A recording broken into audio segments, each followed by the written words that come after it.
Imagine going up to somebody on the street and telling them your whole life story. Well, maybe not your whole life story, but telling them 20 to 30 bullet points on your major achievements. Do they care about you? That's really what most PR pitches sound like. A lot of crap that nobody cares about.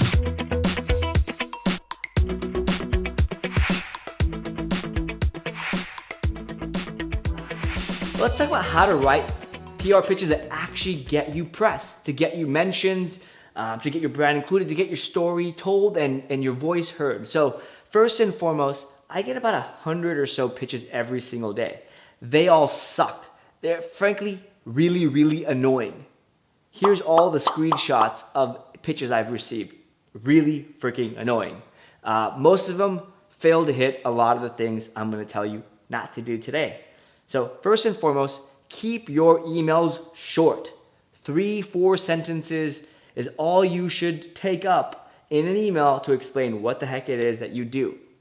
Another thing is, number 2 is don't use tools like PR Newswire or your PR company's email address. Yes, I'm talking about you PR folks. Don't use your PR company's email address. Why? Because it's an immediate sign that I should ignore your email. I write for a lot of publications. Number 3 is make it topical or relevant to the recipient. So for example, if you were to email me about a press release, first of all, I don't care about a press release. Don't include press releases. But if you were to email me about marketing, maybe you might spark my interest. But if you emailed me about your new company update, how much funding you raised, if you did any research, you'll know that I've never ever covered anything about funding. So do your research on the person, stalk them a little bit on social media, and figure out what they're interested in. Now, if you emailed me and you said anything about skydiving or motorcycles, you've at least got my attention and you've got maybe 2 or 3 seconds to tell me what the rest of your pitch is about. So you could find my motorcycle, me riding my motorcycle on Facebook and me skydiving on Twitter, right? Very, very easy. 2 seconds. In fact, if you were to go look at places I write, they link right there to my social media profile. So it shouldn't take you more than a few minutes time to find this information.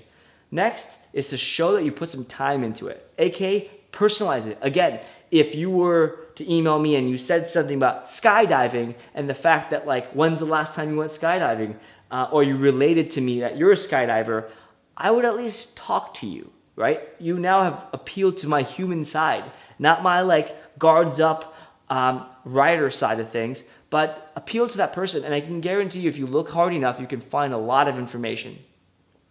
Another one is don't BCC, please. This is a basic thing. You should be using Mailshake, hopefully, or any tool for that matter. But don't email a bunch of people and BCC them.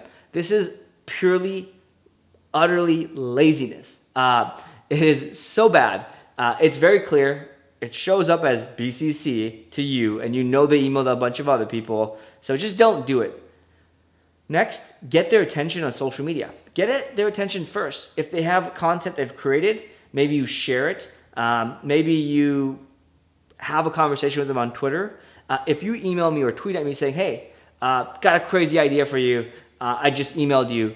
I'm actually, maybe not just me, but I get a lot less tweets than I do emails with pitches, and I'm in Twitter or Facebook or whatever, checking out what mentions I got, having conversations. So I'm already in a conversational mood.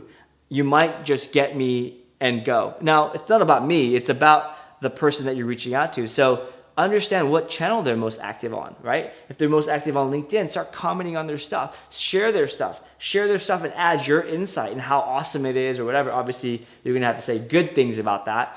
Comment on their blog posts. When you email them, compliment them, right? That's the simplest, best thing you can do. But if you compliment them in the right 1,500 words about what the heck you're pitching and include your press release and attachment, no one's going to care. It's too much information. It's too big of an ask. No one's going to, I don't know about you, but I've never read a 1,500 word email, ever.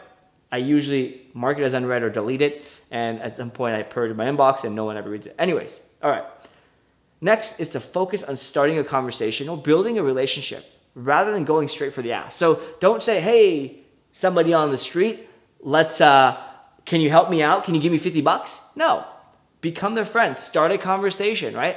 The easiest thing to think about here is find out the things you have in common. Find out maybe where they're speaking, where they're visiting, where they travel, anything, where they're from, anything where you can kind of have a mutual benefit or mutual interest. Better yet, find out how you can help them. Don't ask them, how can I help you? That's a loaded question.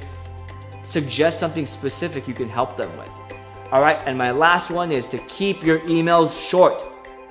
Yes, 3 to 4 sentences. I'm saying it again because I receive 100 pitches a day for the last 3 years and none of them are short. 0.